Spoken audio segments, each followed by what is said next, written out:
Bom, boa tarde, bem-vindos à segunda parte do primeiro Fórum Online dos Polos de Ecoturismo de São Paulo.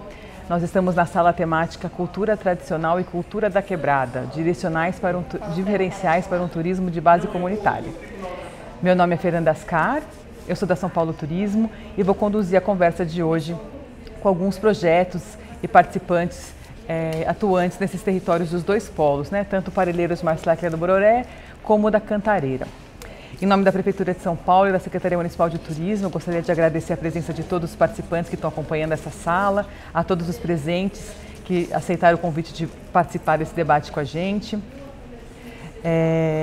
Durante a apresentação, vocês que estão nos vendo de casa podem enviar perguntas para o chat, a gente vai estar acompanhando aqui a moderação para poder direcionar depois da apresentação de cada um. Então, cada um vai fazer uma apresentação de cerca de 5 a 7 minutos. E depois a gente abre para uma rodada de perguntas que a gente for recebendo de vocês pelo chat. Então hoje a gente está aqui com o Lucas Pacheco, que é indigenista da FUNAI, o Valcir, que é liderança Guarani da terra indígena Tenão de Porã, a Jaciara, que é assistente social e liderança da terra indígena Jaraguá. Estamos aqui com a dona Júlia e a Daniele, que são do projeto Autonomia ZN, do Jardins Filhos da Terra, aqui na Zona Norte. O Yuri Campos, que é integrante do coletivo Casa Equativa, a Cileia, que é fundadora do Teatro Rococós, e o Adolfo Ferrugem, que é coordenador do projeto Meninos da Bibis. Então eu vou passar a palavra para cada um deles, que vão contar um pouquinho da experiência, dos projetos, e aí na sequência a gente faz uma rodada aí de perguntas. Então, primeiro apresentar um pouquinho para falar da questão da cultura tradicional, A gente tem duas terras indígenas, uma no polo do Parelheiros, outra no polo da Cantareira. A gente faz algum tipo de desenvolvimento sempre com a participação das lideranças indígenas, mas a FUNAI vai falar um pouquinho dessa questão legal, até a importância dos planos de visitação. Então eu passo a palavra agora para o Lucas para falar um pouquinho para a gente desse processo de turismo nas terras indígenas na cidade de São Paulo. Olá, todo mundo que está assistindo, a todas, a todos, boa tarde. Bom, eu sou o Lucas, eu sou indigenista da FUNAI, que é o órgão federal responsável por articular a política indigenista, o órgão federal do Estado brasileiro. E, enfim, primeiro agradeço o convite da Fernanda, da SP Tours, que convidou a FUNAI para participar. Eu não vou falar propriamente de um projeto, eu vou falar mais da normativa que rege o turismo em terras indígenas. E essa normativa, o regulamento do turismo em terras indígenas no Brasil inteiro, é a IN 03, que foi assinado e publicado em 2015, que estabelece normas e diretrizes para visitação em terras indígenas. Como é que essa IN surgiu em 2015? Fazer um rápido histórico. O que acontecia até então é que o turismo em terra indígena, a visitação em terras indígenas, em aldeias, já acontecia de forma desordenada, de forma irregular e de forma que levava riscos, gerava riscos tanto para as comunidades indígenas quanto para os visitantes, Justamente porque não tinha nenhum instrumento de controle, de monitoramento. Então, o que existia eram múltiplos turismos ocorrendo em múltiplas terras indígenas de forma totalmente desregulada.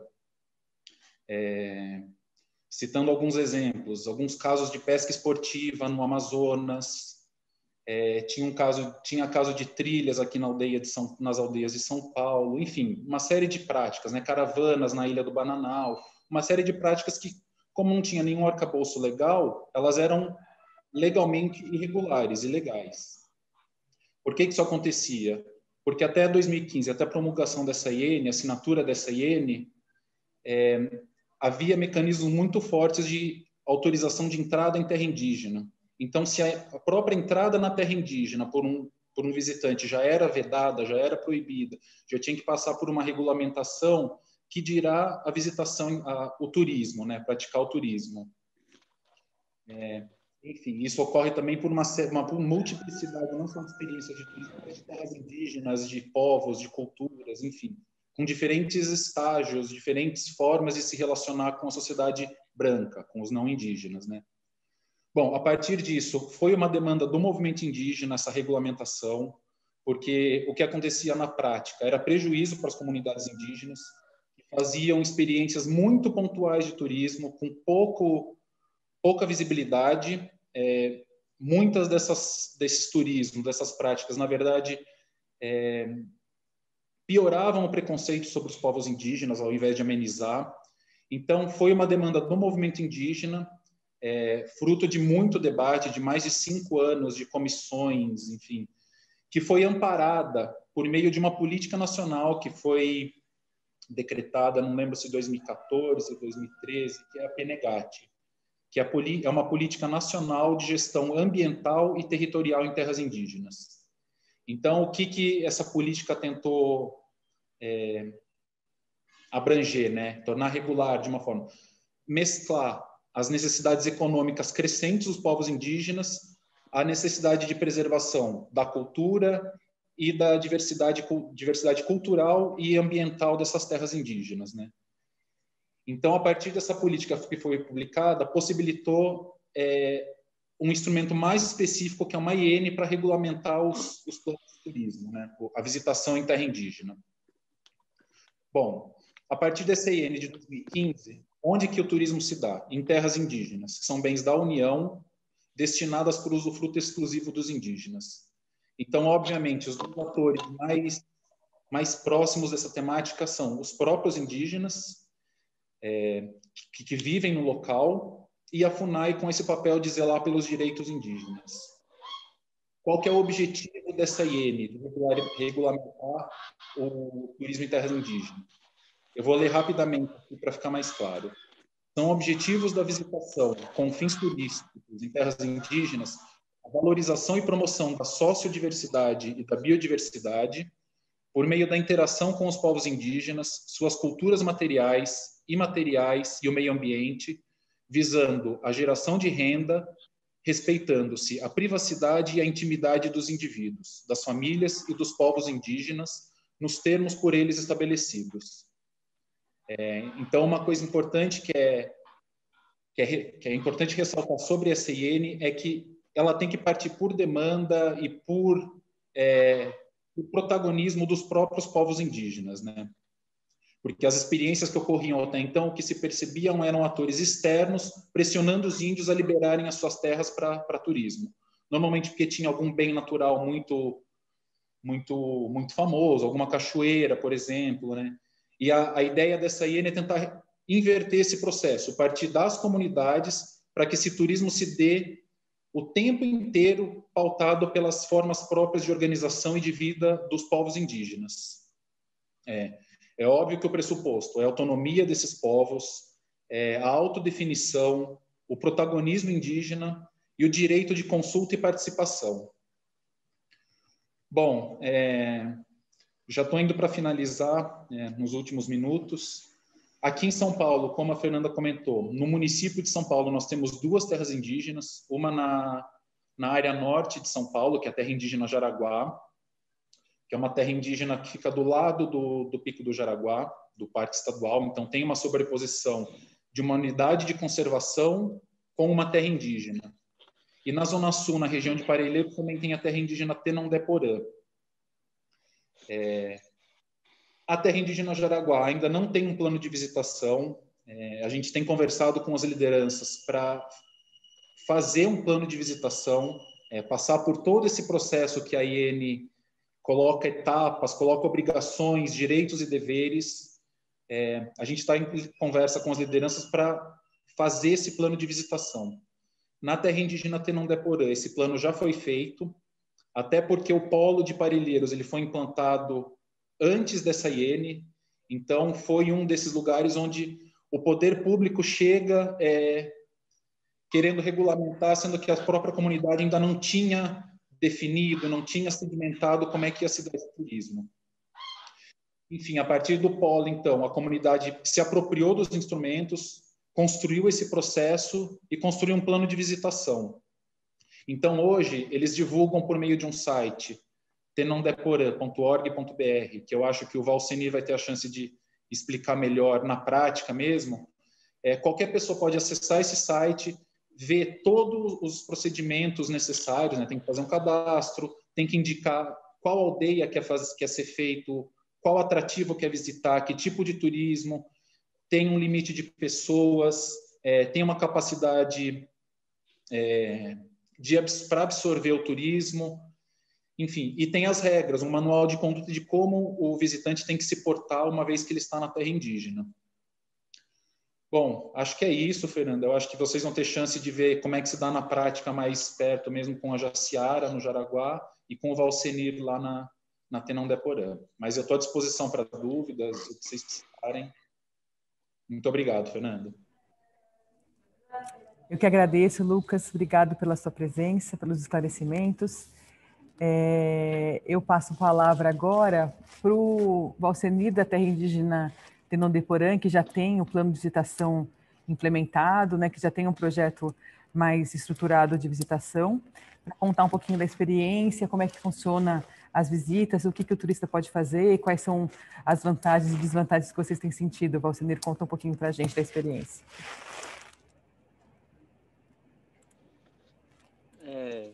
Primeiramente, boa tarde a todos, boa tarde a você também, e muito obrigado pelo convite aí também de a gente estar participando e explicando um pouco, né, sobre o nosso plano de visitação na aldeia, né. Então, só falar bem resumido sobre o turismo na aldeia, né. Então, como estava na pergunta, como esse plano de visitação tem contribuído na aldeia, né?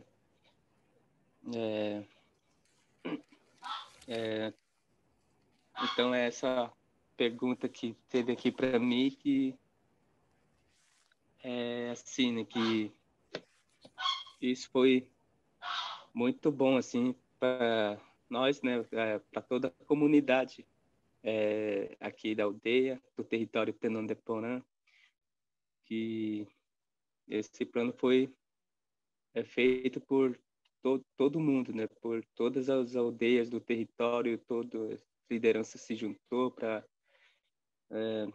fazer esse plano de visitação, né? Inclusive eu teve a participação da FUNAI, né? Então dos órgãos federais também, né? Então eu diria que foi foi muito bom para nós, né? Porque antes o turismo era bem descontrolado, né? Aqui no nosso território, né? Inclusive turismos ilegais, as pessoas vinham sem avisar ninguém, entrava de qualquer jeito, chegava perguntando, então ninguém sabia como lidar com isso, né? E quando vinha, chegava numa temporada assim de abril, que é mês dos indígenas, assim, que chegava esse mês assim que às vezes era bem descontrolado, então vinha bastante gente, né? Então tinha vezes que a gente ficava bem perdido, né? Então a gente não sabia nem o que fazer, né? Mas depois que saiu esse plano de visitação, agora está bem mais controlado, assim, né? Então a gente marca o tanto que a gente quiser, né, de turismo, né? Quantas vezes por semana a gente quer receber turismo e de quantas pessoas, né? E qual tipo de turismo que a gente quer receber, né? Então, está sendo bem importante esse plano de visitação, né? Então, tá, em termos do turismo, que quando a gente recebe, a gente fala bastante sobre a nossa cultura, fala bastante sobre a nossa luta política, sobre as demarcações de terra. Então, sobre turismo sustentável e até tudo, né? Que seja de fortalecimento para nós, né? E para nós, assim, para a comunidade, né? Então, onde sempre há sem perder o nosso cotidiano, né? A nossa vida, né? Então, a gente sempre tem as nossas vidas particulares, nosso dia a dia. Então, tudo isso tem que ser controlado, né? Então, com esse plano que foi feito aí, foi bem construtivo, assim, foi bem construído, foi bem pensado, né?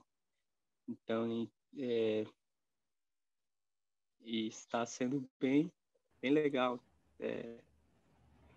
para todo mundo, né? Para toda a comunidade. E Alcenir, conta um pouquinho para a gente quais são as atividades que vocês oferecem, o que é possível ser feito dentro para quem agendar uma visita organizada, o que vocês mostram nessa possibilidade de visitação.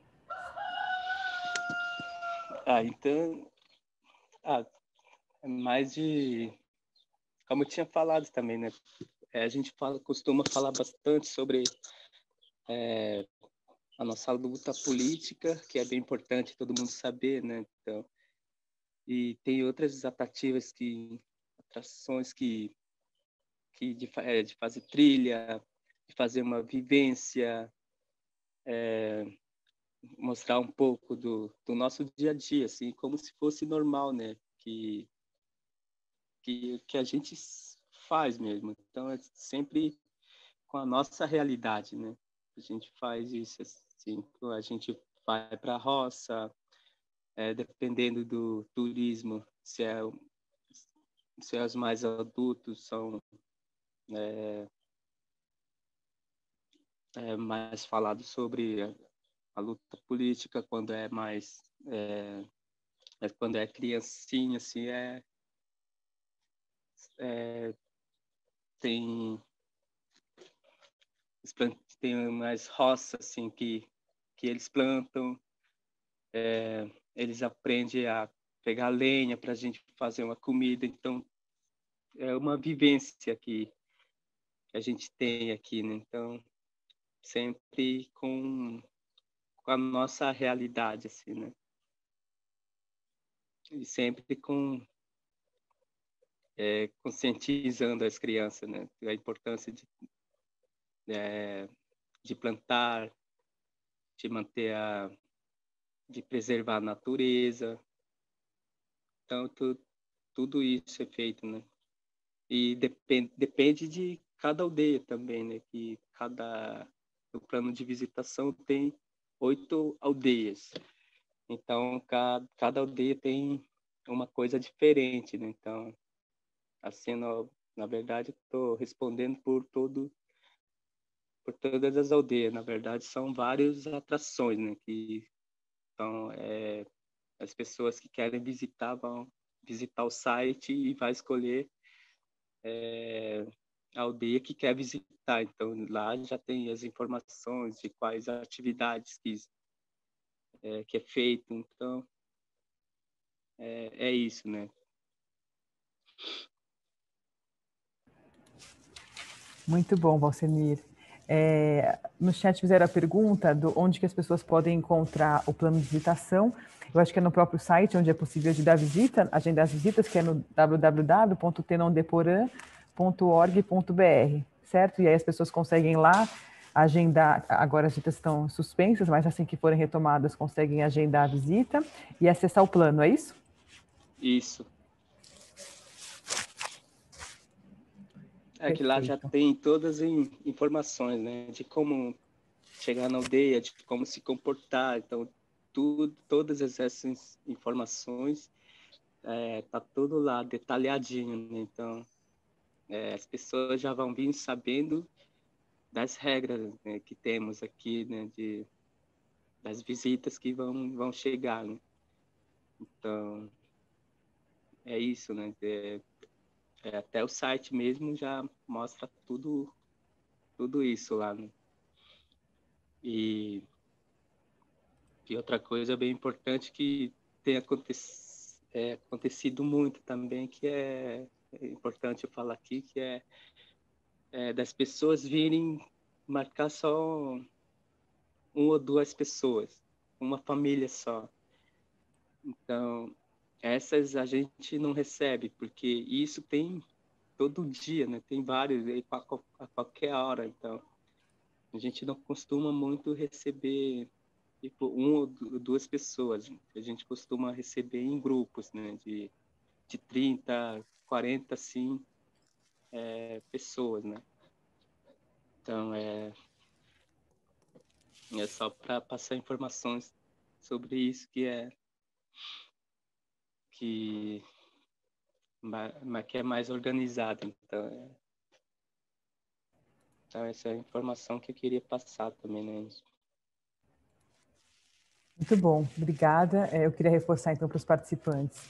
O site é o tenondeporan.org.br.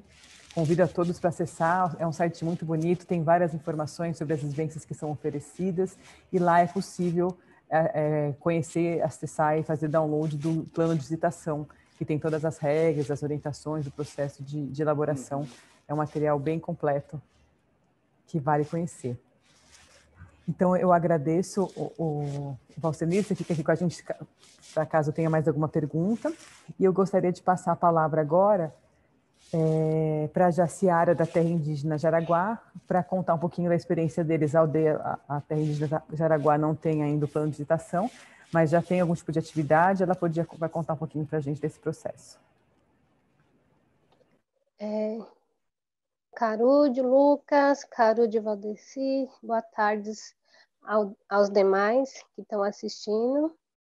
Primeiramente, eu agradeço pela oportunidade, né, de estar colocando um pouco sobre a importância do turismo dentro das comunidades indígenas, né, porque isso significa geração de renda, sustentabilidade e fortalecimento da cultura.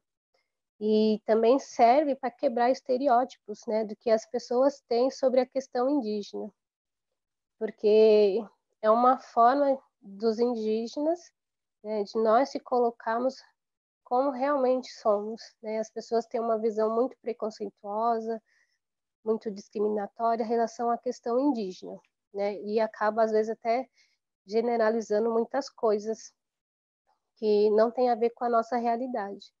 Então, eu agradeço muito por essa oportunidade, né? E vou falar um pouco, apesar da terra indígena Jaraguá não ter nenhum plano de ação regulamentada, né, isso não quer dizer que não aconteça o turismo dentro das nossas comunidades, né? Porque, como eu disse, é uma forma de sustentabilidade, geração de renda, e acho que todas as comunidades têm um grande potencial para estar fazendo parte de um plano, né, dentro da prefeitura sobre o turismo, né?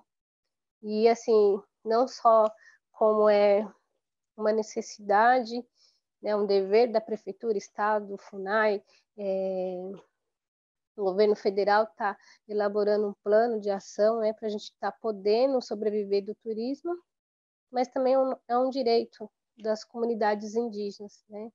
E o Lucas apresentou bem a PNGAT, e achei muito importante a apresentação que o Lucas e o Valceni fez. Então, vou falar um pouquinho da terra indígena, da aldeia do Jaraguá. A terra indígena aqui do Jaraguá são compostas de 6 aldeias, né? Tem a Tecuautã, que é uma das aldeias mais antigas, né? Existe mais de 60 anos aqui em São Paulo. A Tecuapuraú, que é a mais populosa, né? É a segunda aldeia que se formou. Itacupé, Itaverá, Uruporã e Itaindu. Todas essas aldeias, elas elaboram formas de turismo, né? Que aí só que cada aldeia tem as suas diferenças, né?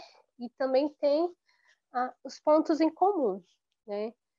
Normalmente, quando a gente recebe ou uma escola ou alguns algum grupo de pessoas para poder fazer uma apresentação, né, da comunidade, da cultura, a gente elabora um plano de atividades, né, que começa normalmente com uma palestra, né, são 6 aldeias. É impossível se houver um grupo fazer uma visitação, ter que escolher uma dessas 6 aldeias. É impossível visitar as 6 aldeias no mesmo dia, né? Mas aí cada comunidade faz um plano de atividade para quando chega esse grupo de turismo, de pessoas, né? E normalmente começa com uma palestra para apresentar os nossos costumes, né? De falar de como eu disse, quebrar estereótipos, falar um pouco mais da nossa realidade, falar um pouco também dos artesanatos. E normalmente essas palestras costumam ser bastante longas, né? E ainda mais quando a gente abre para perguntas, porque normalmente as pessoas têm muita curiosidade em saber sobre a questão indígena. Também temos todas as aldeias com certeza faz a apresentação do Chondaro, do Tangará, que são uma apresentação da dança tradicional guarani, né? O Chondaro é realizada por homens e o Tangará por mulheres, né? E a gente faz aquela convivência também além de apresentar a dança, a gente fazemos também fazemos com que as pessoas que estejam juntos se integrem com a gente, né? A gente acaba ensinando a dança e chama todo mundo para dançar e acaba sendo muito legal. As pessoas gostam muito porque elas não estão lá só para ver, elas estão lá para participar. Então, normalmente nas apresentações das danças, a gente, além de apresentar, também a gente ensina e chama as pessoas para estarem participando também das danças. Tem um coral, que é super tradicional, acontece em todas as aldeias. Existe também as oficinas, né? E as oficinas variam de aldeia para aldeia, e são vários tipos de oficinas. São oficinas de artesanato, oficinas de língua, oficinas de brincadeira. Às vezes a gente faz também algumas gincanas, apresentação de vídeos, tiro de arco e flecha, zarabatana, e todas as apresentações que nós disponibilizamos, a gente faz uma explicação antes, né? Uma explicação antes, apresentamos, e depois também a gente abre para as perguntas, né? É uma pena que a gente aqui da terra indígena do Jaraguá ainda não temos um plano de ação, né? Mas eu vou ressaltar aqui a importância, porque várias famílias, né, da terra indígena de Jaraguá, a maioria, na verdade, vive da venda do artesanato, né? Sobrevive da venda do artesanato. E o turismo, ele ajuda com que essas famílias tenham onde vender esses artesanatos, né?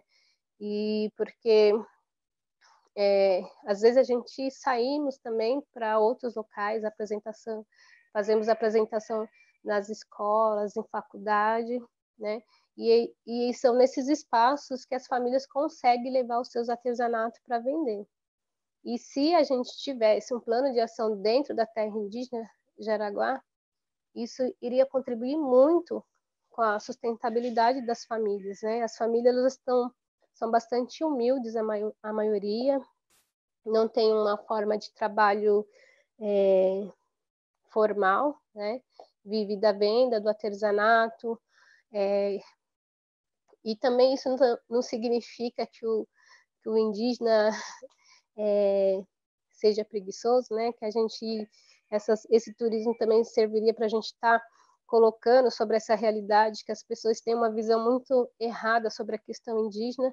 O indígena não tem um trabalho formal, onde ele tem um salário, tem um horário só para trabalhar, não significa que ele é preguiçoso, que o costume do indígena é não trabalhar, né? Eu acho que são duas visões de mundos bem diferentes, E é importante que as pessoas entendam que os indígenas, apesar da maioria não ter um trabalho formal, não significa que eles são preguiçosos, né?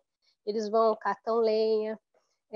Dentro da cultura existe muita valorização do convívio das famílias, né? Então, o indígena ainda hoje, ele trabalha muito com a terra, ensina as crianças, tem a questão das danças tradicionais, que é uma forma de fortalecimento espiritual e que isso faz parte do nosso dia a dia, né? Então, o indígena não ter um trabalho formal fora da aldeia não significa que ele fique o dia todo sem ter o que fazer, né? É importante que as pessoas tenham bem claro isso, né? Só que, fazendo uma critiquinha assim sobre a questão do sistema capitalista, né? Que o trabalhador tem que entrar às 8 horas da manhã, sair às 17 horas, chega às 9 horas da noite em casa e quase nem conhece quais são as necessidades dos seus filhos, ou da sua esposa, do marido.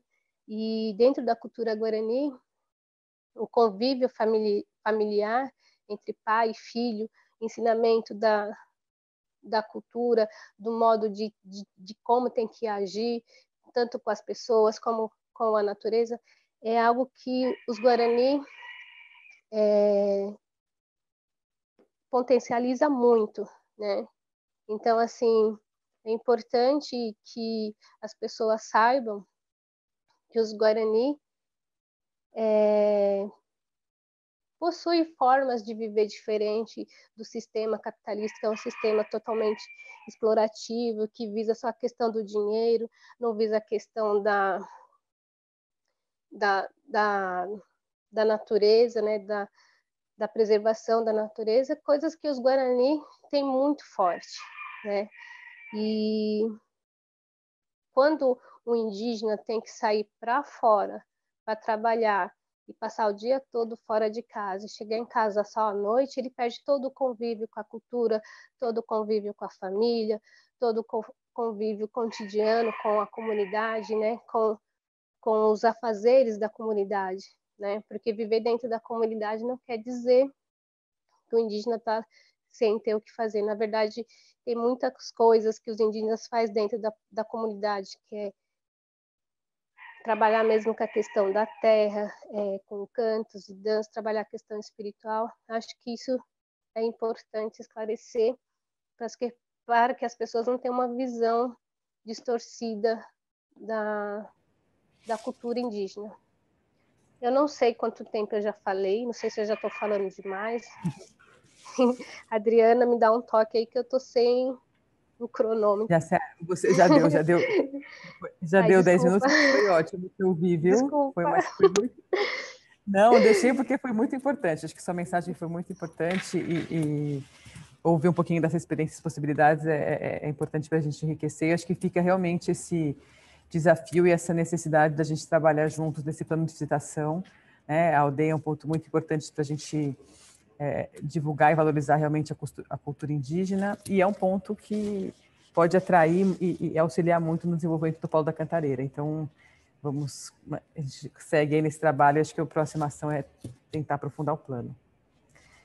Eu agradeço muito pela sua participação e pela sua fala.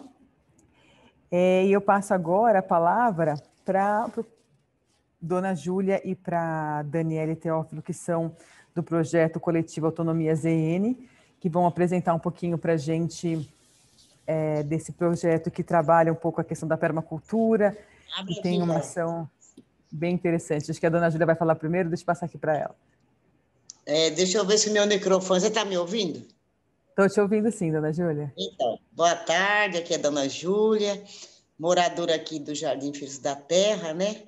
E a ocupação aqui foi organizada na Igreja Nossa Senhora da Salete, e ali a gente participou de várias reuniões, e foi até que, mas não foi 2, 3 reuniões, foi mais de um ano organizando para fazer uma ocupação com ordem, né? Foi quando recebemos a ordem que aquele dia da reunião foi o dia mais lindo. Todo mundo dentro da igreja, o padre disse, olha, traz os machados, traz os facão, as crianças, as mulheres, tudo, que nós vamos subir a serra. E aí foi quando, meia-noite, subiu os homens à serra, que hoje é Pires Serra Pelada, porque teve que desmatar tudo à noite, né? Quando foi pela manhã, era posse, não tinha mais árvore, não tinha mais tronco, não tinha mais nada.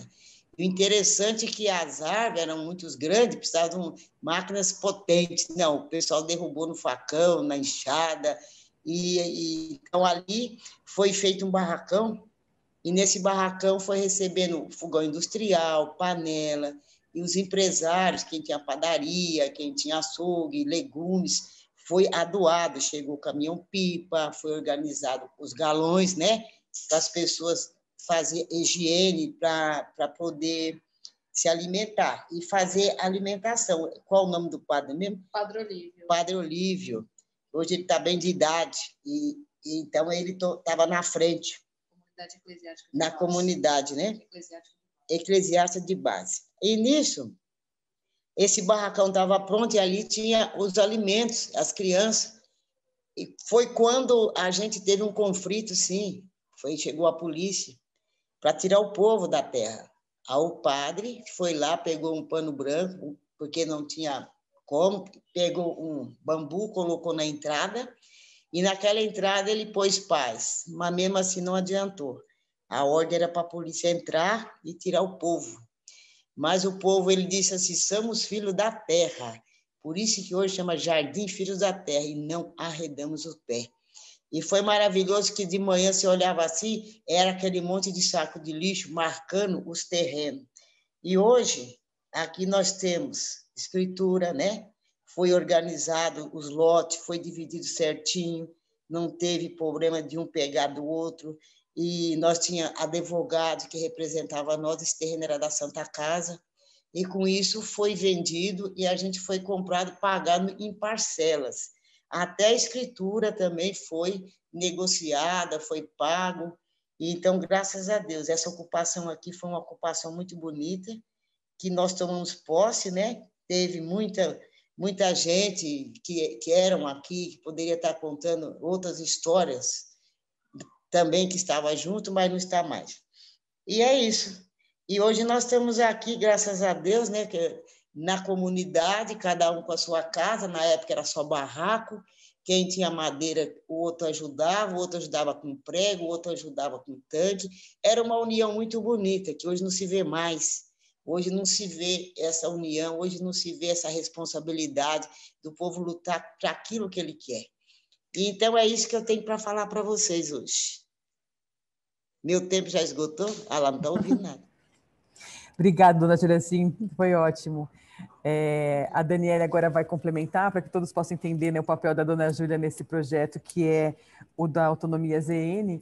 A Dani fez questão que a dona Júlia apresentasse no começo, que é uma grande liderança da comunidade, e agora a Dani vai apresentar um pouco mais sobre o que é o projeto, para a gente entender qual é essa relação, né, dessa ocupação que ela comenta com o projeto do Polo da Cantareira. Então, Dani, a palavra agora é com você. Boa tarde a todos. Eu sou a Daniele, né? Faço parte do coletivo Autonomia ZN. E a dona Júlia é uma líder comunitária lá, que está desde o início, né? Desde quando a comunidade tomou posse ali daquele local. E ela veio aqui contar um pouquinho da história, porque o nosso coletivo, ele atua ali num terreno também, né? Onde hoje a gente também traz essa história de estar ainda brigando pela posse, porque a nossa instabilidade também é bem insegura ali naquele local. Mas eu vou contar para vocês um pouquinho sobre o coletivo. Ele fica na Zona Norte, né? No Jardim Filhos da Terra, é próximo do metrô Tucuruvi, fica mais ou menos uns 15 minutos no metrô Tucuruvi. E nós atuamos ali por meio da permacultura, né? Que são cuidados ambientais, e também através da economia solidária. Esse coletivo, ele surgiu, né? Na verdade, ele já existia através da união de dois coletivos, que é o coletivo do Estradão e o Sexta ZN. O coletivo do Estradão, ele já atua ali há aproximadamente 5 anos nesse terreno, onde ele faz um manejo agroflorestal, e o terreno ele faz fronteira com a escola, uma escola estadual, e com essa comunidade, né? E o coletivo Cestas EN, ele é um grupo de consumo responsável que quinzenalmente adquire os produtos da autonomia, né, do grupo de autônomos desse coletivo e dos assentamentos da Grande São Paulo, em especial da Comuna da Terra e Mão Alberta, que são os agroecológicos, né? E esses coletivos, eles se uniram pela primeira vez, né? Nós nos unimos para organizar a Feira Sustentável que aconteceu no Jardim Filhos da Terra em dezembro do ano passado. Então, a gente organizou uma feira para que as pessoas da comunidade pudessem produzir alguma coisa. Então, as mulheres produziram ali pães, geleias, bolo. E também vieram os produtos agroecológicos do assentamento da Comuna da Terra e Mão Alberta, né, para esta feira. Nós convidamos também artistas locais que teve exposição, então, das artes desses, né, artistas. Teve participação também de outros coletivos, a Casa Hip Hop trouxe mudas para a gente oferecer. Então, desde o começo, o coletivo, além dos cuidados ali no terreno, que é uma das nossas frentes, é a permacultura, né? Que é cuidar desse terreno, onde existe ali uma farmácia viva, também existe uma variedade muito grande de punks alimentícias, né? Plantas alimentícias não convencionais. A gente tem mais de 50 espécies ali de punks, tem muitas árvores frutíferas também. E além desses cuidados, a gente também a gente promoveu também, em parceria com outras instituições, alguns eventos, né, durante o ano. Por exemplo, a gente teve uma atuação aí num evento que a gente é para brilhar e não morrer de fome, né, onde a própria comunidade se uniu e a gente fez uma xepa na feira, e daí 3 famílias ali da comunidade fizeram almoço, e somou-se mais de 120 marmitex e foram distribuídas, né, nesse dia, nessa ação que foi uma ação nacional contra a fome, né, no país. E, além desses eventos, a gente também tem a frente da economia solidária, né, que é a produção de geleias, pães. Então, depois dessa feira, com a pandemia, né, como muitas mulheres ficaram desempregadas, a gente acabou incentivando que elas produzissem algumas coisas para gerar renda. E articulando com esse outro coletivo, do Cestas EN, que é um grupo de consumo responsável, eles começaram a adquirir os produtos, então, dessa comunidade, além das cestas agroecológicas também, né? E acabou dando super certo, já fazem 5 meses, né, que a gente está com esse projeto e vem crescendo cada semana mais, assim, a procura dos produtos e as vendas. E esse é um pouquinho da história do nosso projeto. Tem um vídeo também que a gente vai passar agora que resume também um pouquinho aí de tudo que eu comentei para vocês, tá bom? Bacana, Dani. Eu vou tentar compartilhar aqui o vídeo.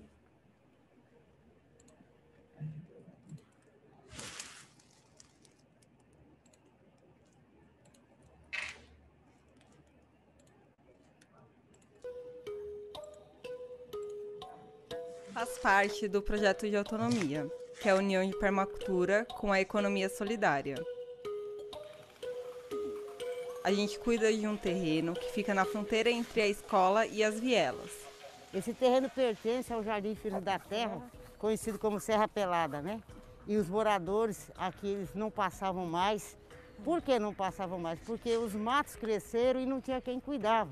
E com isso eles veio e zelando, cuidando, né? E hoje serve até para os moradores cortar caminho, para que eles não tenham que andar muito, dar a volta, então eles usam esse trajeto, porque aqui antigamente você não passava. A gente também cuida de uma agrofloresta, planta caixotes pela comunidade, tem mudas, as farmácias vivas, de onde a gente tira temperos para pôr na comida e aprende sobre as ervas medicinais. Que hortelã também, um suco de abacaxi, fica uma delícia. Você pode até fazer um chá também para tomar, ou tomar com água. Bota um pouco de própolis, que nós temos abelha aqui também, né? Temos abelhas cultivadas, as abelhas estão ali. E pode pôr própolis, que é muito bom para o resfriado. Com a pandemia, muitas de nós ficamos sem emprego. Então a gente começou a vender pelo projeto para o pessoal do coletivo Cestas ZN. E agora vendemos para toda a cidade. Tem gente que faz brigadeiro, faz pão, nhoque, molho, tem as orapronobis, os incensos, geleia, tem tanta coisa, até produto de limpeza com resto de fruta tem. E as entregas disso tudo são feitas pelos motoboys que moram aqui na comunidade. Tem até gente que está aprendendo a ler. O projeto é tudo isso: alimentação, natureza, viver de forma solidária.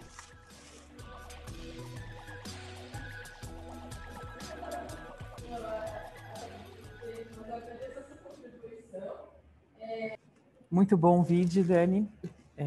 Agora acho que o nosso desafio é como unir esse projeto, incluir o projeto de vocês no Polo da Cantareira. É um desafio nosso aqui também, mas a gente ficou muito encantado com o projeto, a gente tem muito para agregar.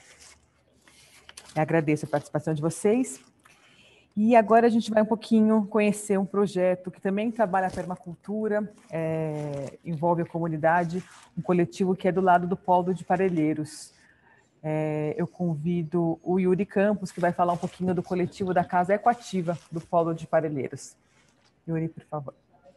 Oi, boa tarde, gente, pessoas que nos assistem, a quem aqui também compartilha essa live, e a você, Fernanda. Obrigado ao Polo de Ecoturismo pelo convite. Meu nome é Yuri, eu faço parte do coletivo da Casa Ecoativa. A Casa Ecoativa, ela fica numa região em São Paulo que é sui generis na cidade, né? Uma região que possui 70% da sua área coberta por Mata Atlântica. Ela, apesar de se chamar uma ilha, ela, na verdade, é uma península, então ela é envolta por água por 3 partes, mas há uma saída de terra. Muitas pessoas que ali residem, por conta, né, dos acessos e por pontos que acabam sendo icônicos na região, como as balsas, acabam tendo um caráter mais caseiro, né? E por ali, pela ilha, costumam ficar. E, inclusive, quando nós conversamos internamente no coletivo e passamos a analisar as nossas potências e as nossas eventuais fraquezas, esse sentido das pessoas estarem nessa região, e por mais que o acesso tenha certa dificuldade, acaba sendo uma potência também, porque nos mantém mais coesos, né? Bom, a Casa Ecoativa, ela está dentro desse contexto logo próximo à primeira balsa da Ilha do Bororé, e nós temos funcionado como uma espécie de conectores com as potências da região, né? Então, por exemplo, ali na região nós temos uma série de artistas ou até mesmo empreendedores locais, e muitas vezes através ou do espaço da Casa Ecoativa ou da rede de contato da Casa da Ecoativa, nós buscamos amplificar essa mensagem. Nós temos como alguns exemplos aqui, e que inclusive estão no nosso Instagram, que é o @casaecoativa, que foi posto nos stories lá, uma sequência de alguns exemplos para quem tiver um pouco mais curioso, conseguir entender um pouco mais quem são esses conectores, né, que nós buscamos conectar.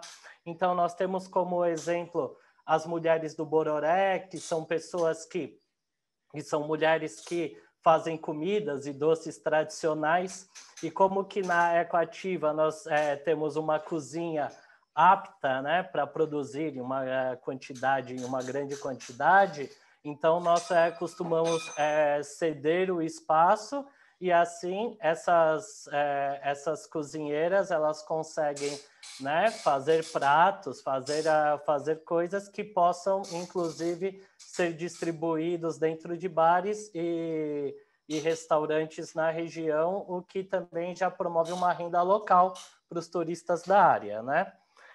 Nós também atuamos em parcerias, como, por exemplo, a agência Toca da Onça, que costuma trazer pessoas para um turismo ecológico na ilha, né? E aí, a partir daí, visitar uma série de lugares, como o Orquidário, a própria Casa Ecoativa, ou até mesmo fazer passeios de vela ou de barco. O Ferrugem está por aqui, que também está muito ligado a esse ponto.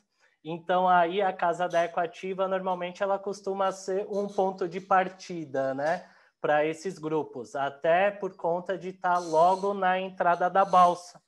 Entre outras experiências também, eu acho que nós podemos falar muito de dois tipos, né, que uma são as experiências de cunho artístico.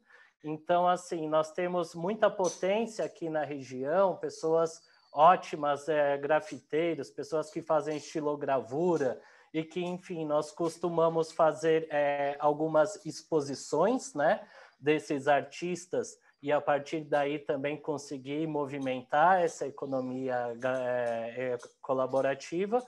E, como eu já disse, também por um lado gastronômico, né? Além das Mulheres do Bororé, nós temos a Lu, do Lu Recicla Alimentos também, que faz alguns pratos fantásticos com punk. Então, algumas coisas que as pessoas assim, ouviram falar que é uma delícia, mas poucas provaram. E a partir de juntar esses talentos, é como que nós buscamos, né, nos posicionar acerca do ecoturismo na região. Eu gostaria aqui de aproveitar a oportunidade que, antes de nós entrarmos na live, nós tivemos duas perguntas. Uma através dos canais do Polo de Ecoturismo e outra pelo Instagram da Ecoativa. Pelos canais do Polo do Ecoturismo, nos perguntaram qual que é o perfil do público, né, da Ecoativa. Bom, o perfil do público da Ecoativa, ele pode ser caracterizado de duas formas. Um, pelo público que vem das excursões. Então, aí, nesse caso, o público ele é da agência de turismo. Por exemplo, no domingo passado, nós recebemos, com todos os métodos de proteção, né, por conta da pandemia, um grupo de turistas através da agência Toca da Onça.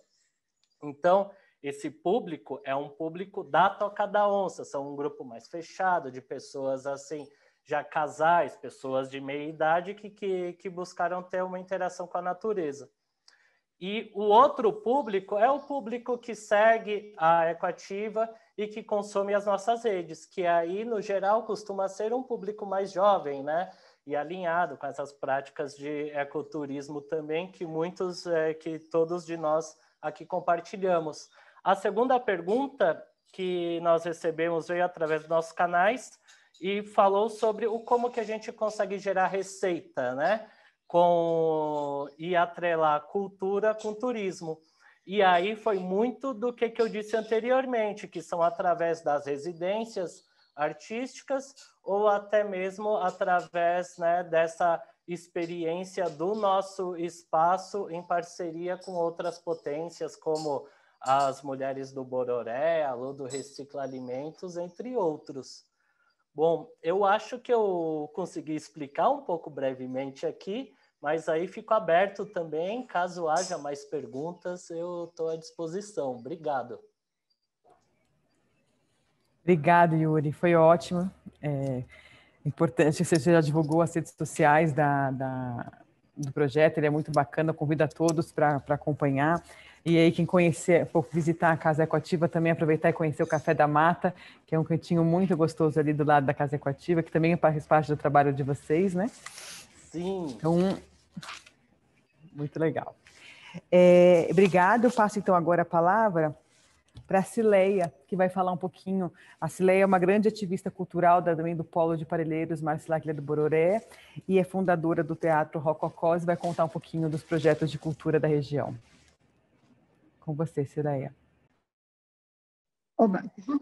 Boa tarde, agradecer muito todo o movimento, né, todo esse fórum que está acontecendo, acho que é importantíssimo. né? O território é tão grande, né, que a gente nem conhece todo o território, né? A gente que é morador, sou moradora daqui há 10 anos. E então eu vou contar um pouco da história do Teatro de Rococós com a região, e aí um pouco da atuação da gente na região e falar um pouco da nossa sede. O Teatro de Rococós vem para cá em 2010, junto de um projeto do FEM, que é o Fundo Especial do Meio Ambiente, em que a gente dava aula de teatro para 20 jovens, 5 deles guaranis, dentro do Clube Campestre. E uma das funções e foco do projeto, que se chamava Circo Teatro Ambiental Nascentes do Monos, era fazer com que esses jovens conseguissem mudar uma visão do lugar onde eles estavam morando, né? Que, assim, esse lugar atrasado, cheio de barro, e que não tem shopping, para que fui muito feliz que uma mudança acontecer na região, né? Então, esse jovem mudar a visão e conseguir entender onde ele mora e o quanto que é importante morar nesse lugar, mas ele tem que viajar 3, 4 horas para poder trabalhar. Então, faz sentido morar num santuário ecológico que não tem essa estrutura para abraçar essas pessoas que aqui querem atuar, né? Então, quando a Jaciara fala, né, dessa questão da vida guarani, da maneira da convivência, né? A gente tem uma estrutura, né, que acaba atingindo a periferia, que é esse bairro dormitório. E aí esse bairro dormitório, ele não consegue ser protegido quando os moradores não conhecem o próprio território, né? Então, o turismo de Parelheiros, ele tem que acontecer para os moradores. Tem muitos moradores que não sabem, não conhecem, nunca tiveram a oportunidade de visitar vários pontos turísticos que a gente tem aqui. E essas pessoas são justamente os guardiãs desse lugar. Então, assim que no meio do projeto a gente se muda para cá, para Parelheiros, aqui do Cura, e porque a gente se apaixonou pela região, se apaixonou pela ideia e foi um processo muito forte. E em 2011 a gente se junta, né? Na época eu estava dando aula na Oficina Cultural Juan Serrano, aula de circo, e eu tinha que viajar 3, 4 horas para poder dar aula, e eu falava assim, gente, com tantos adolescentes aqui, crianças, como é que é isso, né? A gente precisa fortalecer esse lugar. E o céu de Parelheiros não tem teatro, e na cidade de São Paulo que não tem o teatro, e Parelheiros é um deles. E até maio do ano passado não existia um equipamento cultural na região. A gente está falando o quê? De um turismo, a gente está falando também de políticas públicas, né? Porque assim, como que essa comunidade se estruture, como que ela vive, justamente para abraçar e abarcar a cultura, né? Que nela existe. Então, eu parei de atuar em outros bairros para lutar junto à região, né, dentro dos conselhos das APAs, do CADES, né, junto do fórum, quando o fórum nasce em 2008. Bonito a maneira como ele nasce, porque a gente percebe, né, o quanto, porque Parelheiros, a mesma biodiversidade que existe na mata, existe na diversidade cultural. Então, a gente tem um bairro que é de colônia alemã, a gente tem, né, Marcilac, que é muito voltado para uma cultura nordestina, porque quem foi morar lá, né, justamente quem foi construir a ferrovia. Então, assim, a gente tem uma fragmentação muito ampla, então, um lugar de agricultura orgânica, a gente tem centros, né, como Centro Paulos, como a Artemisia agora saiu, mas a Pequeno Príncipe, que trabalha com antroposofia. Então, assim, é uma região de uma pluralidade muito, muito, muito, muito grande. Então, quando o fórum se une, a gente vai reconhecendo e conseguindo fazer, então, esse entrelaçamento mesmo desses encontros, né? E conseguindo fortalecer alguns lugares, né, para poder se encontrar, se reunir, se conhecer. E na terceira edição do Fomento à Cultura das Periferias, o Teatro de Rococós é contemplado e faz um projeto antigo que a gente queria muito fazer, que se chamou e monta, né, chamava do bairro, a circulação em 10 bairros da região, e a gente acredita que assim que o caminho, né, do fortalecimento turístico da nossa região passa por esse lugar, né? Compreender, assim como o plano de visitação das aldeias, né? Cada aldeia tem, alguma tem nascente, outra tem cachoeira, outra tem uma trilha, outra tem... Assim, o que tem em cada lugar e quais são os atrativos disso como um todo e o que cada turista está procurando e como que a gente consegue fortalecer os moradores e quem atua nessa região para poder se conhecer, para poder trocar, para poder fortalecer, e como é que essa região se fortalece para deixar de ser um bairro dormitório, né? Muitas pessoas que vêm de fora vêm trabalhar nos locais, né? Hoje em dia, alguns poucos funcionários que estão no céu moram na região, mas antigamente não, né? Todos vinham de fora, então a gente tem quem vem trabalhar aqui, e a gente tem, na sua maioria, as pessoas que saem para trabalhar fora. E esse é um ponto, né, da questão do fortalecimento turístico, pode mudar isso, porque a gente pode ter fortalecimento de monitoria, de guia turístico, né, para que esse lugar consiga se proteger e se autogerir. A gente, então, com o projeto Ocupa Rua, além de fazer essas atuações nos bairros, né, e fortalecendo os grupos, sempre tinha um grupo parceiro, que era um grupo do fórum, né, grupo de dança, porque assim é isso, né? A arte nas quebradas acontece como as plantas, as punks que nascem nas rachaduras das calçadas, né? No lugar mais hostil, ali está a vida, e ela consegue sobreviver e consegue fazer um trabalho muito bonito. Então, a gente fortalecia em cada Ocupa Rua um dos lugares, e uma das sedes que a gente fortaleceu foi a nossa própria sede, que é um ponto, né, de principalmente turismo pedagógico, porque a gente recebe escolas, né, a gente traz para cá, e aí passa um pouco desse conhecimento com as punks, né, tem uma trilha aqui, a gente também tem uma parceria com a Toca da Onça, que vem com a jardineira e que faz essa trilha com a gente, né, e é muito interessante, porque crianças que nunca tocaram na terra, né, a gente fez uma atividade de plantação, e o menino falou assim, tem minhoca, eu nunca pus a mão na terra, né, e por mais simples que isso seja, isso é muito grandioso, né, na formação e na educação, né, do desenvolvimento desse lugar. Hoje, nossa sede tem uma casa em que a gente coloca no Airbnb, recebe as pessoas e experiências aqui da região, e a gente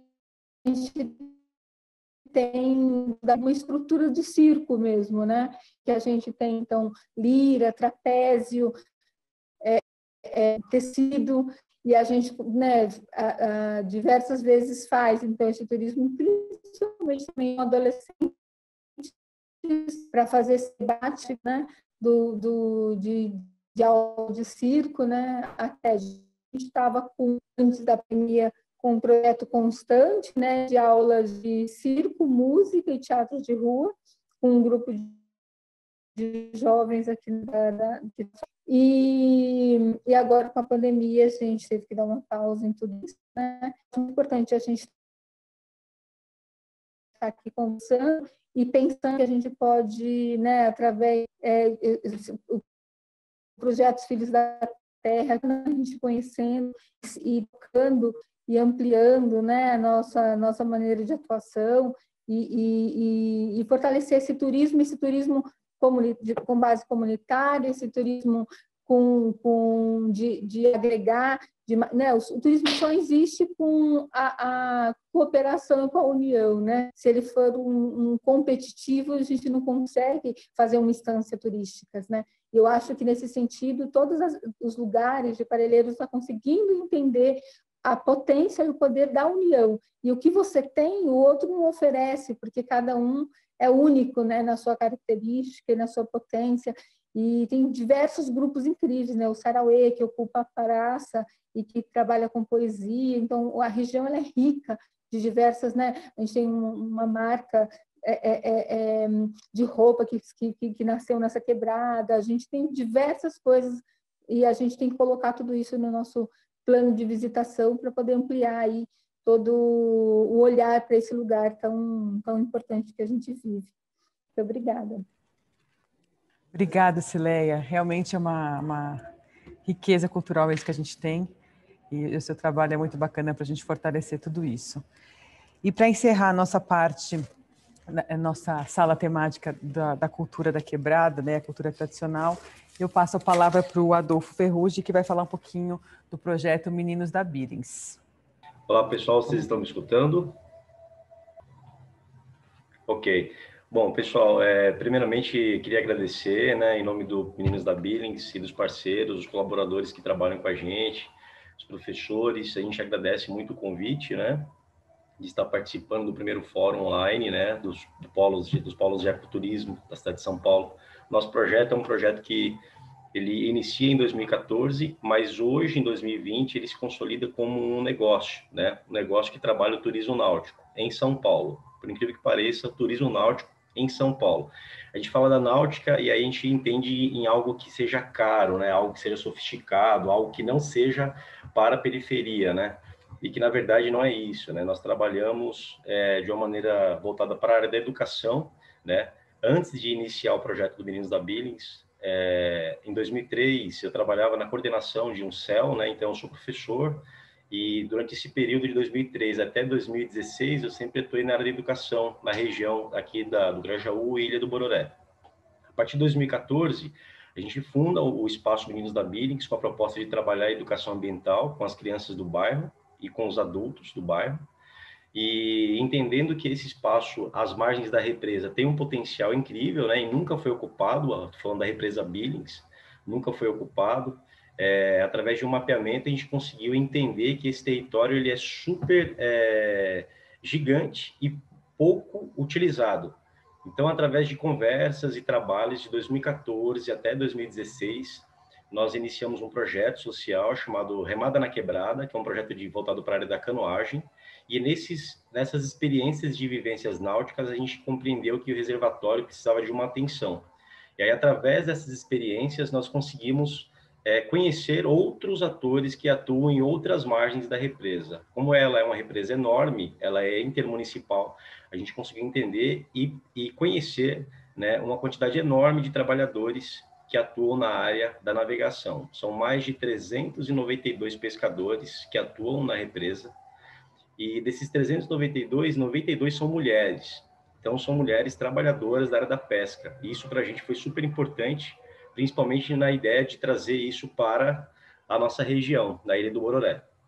Então, de 2014 até 2016, nós iniciamos projetos voltados para a área de educação ambiental, coletando garrafas, né, que nós encontrávamos na represa, as garrafas PETs, e aí, através dessas coletas nós conseguimos desenvolver 2 projetos. Um projeto é a Ecoprancha, que é uma prancha, uma estrutura flutuante, feita em parceria com uma amiga, a Gabriela Deleu, uma arquiteta, e aí desenvolvemos uma estrutura onde a gente poderia usar aquela prancha para ministrar as aulas de remo, e além das pranchas nós conseguimos caiaques e outras embarcações com parceiros. Um outro projeto que a gente faz também é a Sua Lixeira, que é o Sistema Útil Ambiental Sua Lixeira, que é uma lixeira feita com garrafa PET também, e essa lixeira é distribuída em um parque, onde hoje é a sede do projeto Meninos da Billings. A sede do projeto fica no Parque Linear Cantinho do Céu, uma parceria que o projeto Meninos da Billings tem com a Secretaria Municipal do Verde e do Meio Ambiente, e aonde está a sede do projeto é onde a gente desenvolve essa ação com as crianças, né?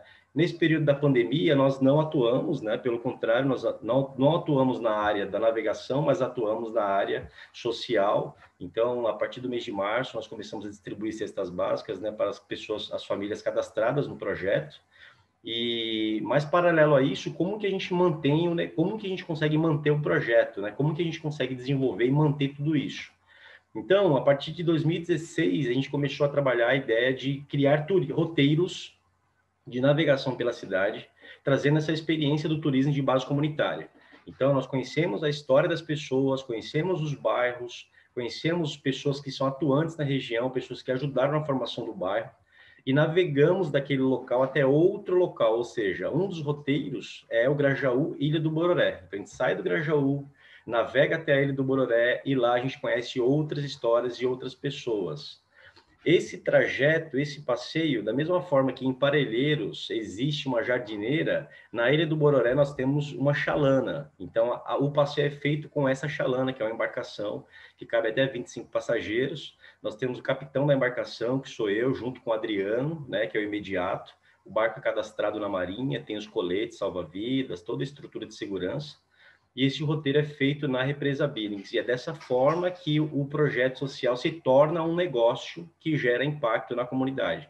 Então, a gente navega de uma região até a outra e o recurso que entra, a gente aplica no projeto social. Então, o turismo de base comunitária voltado para a área náutica, ela se mantém dessa forma. E ela só se mantém graças aos parceiros. Então, os roteiros são inúmeros roteiros e todos eles feitos em parceria com várias operadoras e parceiros locais. Um dos parceiros é a Casa Equativa, que são pessoas, é o coletivo que mais atua em parceria com o projeto. Paralelo à Casa Equativa, nós temos as operadoras, né? A Toca da Onça é uma operadora, a Vivejar, o Instituto Vivejar é outra operadora também, que vende os roteiros de turismo náutico. Caso vocês queiram conhecer melhor e entender mais sobre o projeto, é só acessar as nossas redes sociais, né? O Instagram, Meninos da Billings, ou o Facebook, Meninos da Billings.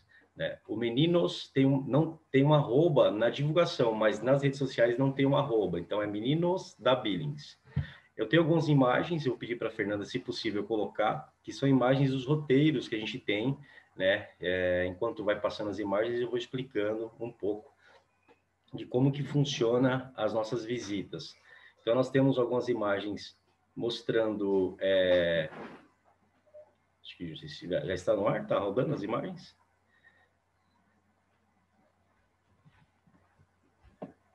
Nós temos algumas imagens de algumas visitas que nós temos aqui. Uma das visitas, não sei se vocês conseguem visualizar na primeira foto, não sei se já está à mostra. Tem a imagem do parque, né? E a imagem de uma lixeira, que é a lixeira feita com garrafa PET que nós encontramos no reservatório. Só aguardar para ver se já vai. Bom, enquanto as imagens, a gente vai preparando para passar as imagens, eu vou falando um pouco sobre o nosso trabalho. Na Ilha do Bororé, paralelo aos roteiros que nós criamos de navegação, nós temos os espaços, né? Então, um dos braços econômicos do negócio do Meninos da Billings, do turismo náutico, é o Recanto dos Navegantes, que é um espaço que fica próximo à Casa Equativa e próximo ao Café na Mata, que é um espaço onde a gente também recebe as pessoas com a proposta de trabalhar a ideia do camping, né? Onde a pessoa possa acampar, degustar um produto plantado e colhido ali, um café, uma bebida, né? Uma porção, enfim. E além do Recanto dos Navegantes, existem outros espaços, né, que a gente pode também visitar, como o Mirante da Ilha, vários outros espaços que a gente pode visitar de barco, né? Tudo isso feito pela água, né? Não só a navegação, como também as experiências de canoagem. O público que costuma visitar o nosso espaço, na grande maioria, professores, são professores, escolas, isso antes da pandemia, né? Então, professores, escolas, né? E aos finais de semana o público é muito variado. Né? E eu estava olhando agora aqui, e uma das perguntas que foram feitas é como que esse plano o que o plano de desenvolvimento ajudou, né? O Espaço Meninos da Billings. O nosso negócio, ele entrou dentro de um radar, né? Dentro de um radar, as imagens. Então, aí uma das imagens, nós recebendo, né? Recebendo alguns turistas no local, pode passar. Então, esse é um dos pontos de saída, né, que é o Parque Municipal, o Parque Linear Cantinho do Céu. Um dos pontos que a gente recebe os turistas, pode ir passando durante... E aí nós temos aí algumas garrafas, né, que nós coletamos nessas visitas e nas ações do Remada na Quebrada. Essa é uma lixeira que está sendo feita com as garrafas. Essas imagens foi de uma visita feita com o pessoal do Instituto Vivejar. Então, são alguns grafites, né? Um dos pontos de visitação que nós temos aqui é o Parque Linear, então é rico, né? Em muita arte urbana, muitos grafites da região. Essa era a antiga sede, né? Hoje nós temos outra sede, um dos barcos que a gente usa para fazer vivência com as crianças. Essa é uma das oficinas que a gente oferece para escolas particulares, para escolas públicas, para grupos, que é a construção de remos, né? É uma oficina de marcenaria e carpintaria naval. Então, a gente ensina como que se faz, né, os remos, e a maioria dos produtos que são usados são material de reuso, né, material que a gente encontra, né, nas ruas. Então, esse é um remo machetado, né, são dois tipos de madeiras, né, feitas em um só, e aí depois ele é trabalhado para poder ir para a água. E essa foi uma oficina que a gente ministrou no Sesc Pompeia. Então, são várias possibilidades de oficinas. Essa é uma das imagens que nós tiramos do bar durante os passeios. E esse é um roteiro que termina, ele começa às 10 da manhã e termina às 5 da tarde. Então, a gente pega essa imagem. Mais algumas imagens das oficinas de marcenaria. Essa oficina de marcenaria é uma oficina voltada para mulheres e crianças, mas a gente também faz o tipo de trabalho aberto. Esse é o Recanto dos Navegantes, que é o local onde um dos pontos da gente faz a visitação e a navegação, a área do camping, né? Essa é a Chalana, a embarcação que a gente faz o passeio, que a gente chama de barco escola, né? Nesse barco a gente trabalha educação ambiental, fala sobre a história da represa, fala sobre, né, o processo de construção da Billings, né? Fala sobre o processo da construção não só da Billings, mas da Guarapiranga também, né? Cidade de São Paulo e as suas águas. Esse é um dos roteiros que a gente oferece.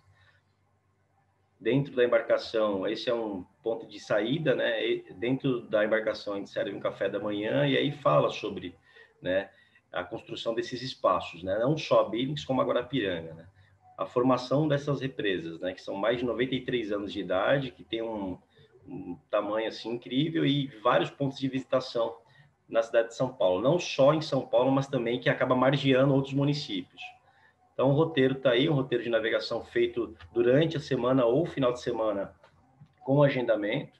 E além dos roteiros de navegação, a gente também tem as oficinas que são ministradas nos lugares. Queria agradecer primeiro ao pessoal do Polo, né, a Secretaria de Turismo e a todos os parceiros que sempre colaboram e estão aí com a gente no dia a dia. Obrigado. Muito obrigado, Ferrugem.